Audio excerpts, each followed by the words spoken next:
Nós vamos estudar em Jesus em Convites a evolução da ideia de próximo.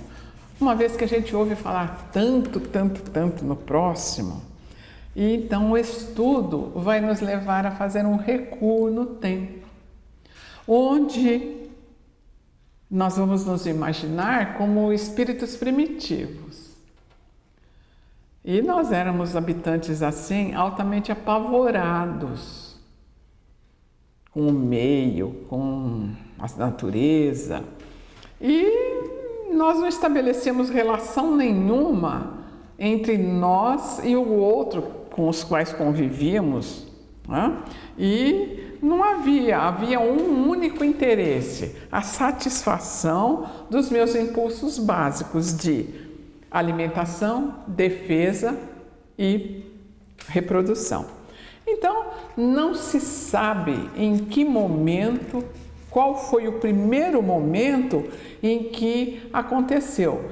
Normalmente deve ser por o ajuntamento numa tribo, numa horda, num grupo, como proteção em relação ao meio. Com certeza sim, mas não havia em relação a isso uma vinculação minha em relação ao outro. Então, logo aquilo não me agradasse, eu simplesmente deixava o bando, a horda e seguia sem nenhum compromisso com ninguém. Então, o outro, por assim dizer, não era reconhecido. Poeticamente, imagina-se que um dia no tempo o primata, debruçado sobre o riacho para se dessedentar, ele olha e vê ao lado um rosto que se parecia com o seu, uma imagem refletida, mas ele não toma conhecimento em relação a isso. E talvez a história conta que talvez nesse momento ele tenha percebido o outro, mas esse outro é apenas alguém que lhe é semelhante, que se parece com ele, né? Apenas parecido. Então, num primeiro momento da descoberta do próximo, o próximo é meu semelhante.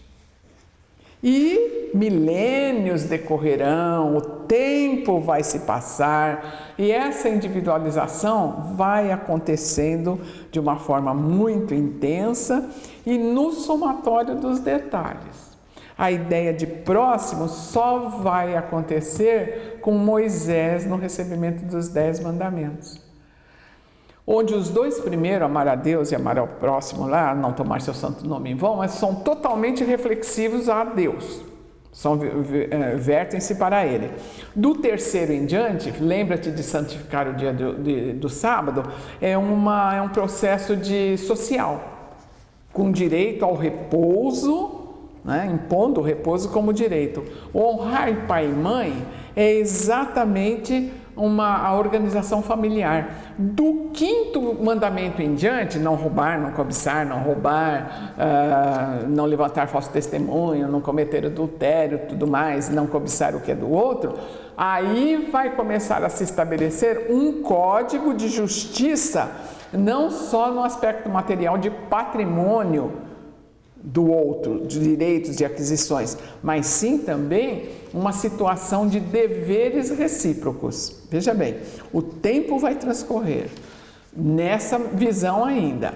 Vai chegar Jesus e Jesus transfere toda a ideia de um Deus Criador para um Deus Pai. E aí surge uma nova ideia de próximo. Se Deus é Pai, o próximo é aquele que é meu irmão, para o qual ele tem que ser amado então como meu irmão, e eu não posso fazer ao outro aquilo que eu não quero para mim. Também o tempo vai se escoar, vai chegar o Consolador e o Consolador vai retomar as propostas de Jesus e agora assimiladas pela razão. O próximo não é aquele que deve ser respeitado nos seus direitos, mas é aquele mas tem também deveres. Então há no Consolador além dele ser o meu semelhante, o meu irmão, que vão ficando para trás essas ideias todas, alguém que eu tenho deveres e direitos,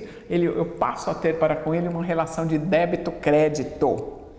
Uma vez que nós já convivemos em inúmeras outras vidas e hoje cada um de nós se aproxima do outro para oferecer justamente o que se tem de melhor. Então, nesses caminhos do Pai, exatamente a ideia de próximo é aquele que marcha ao meu lado com toda essa necessidade de receber de mim a indulgência, o bom ânimo, a compreensão, a ajuda, a ausência de mágoas, buscando exatamente conviver com ele, seja ele quem for, desconhecido ou não, da minha raça ou de raça totalmente diferente. Ele merece receber exatamente aquilo que eu tiver de melhor, e o estudo leva a que eu reflita dentro dessa ideia de próximo, em que momento o que eu me situo, o que significa para mim aquele que marcha ao meu lado, mas é totalmente meu desconhecido, está caído na rua, o ser que se expressa através de atos inferiores. Ele é meu próximo? Que Jesus nos abençoe.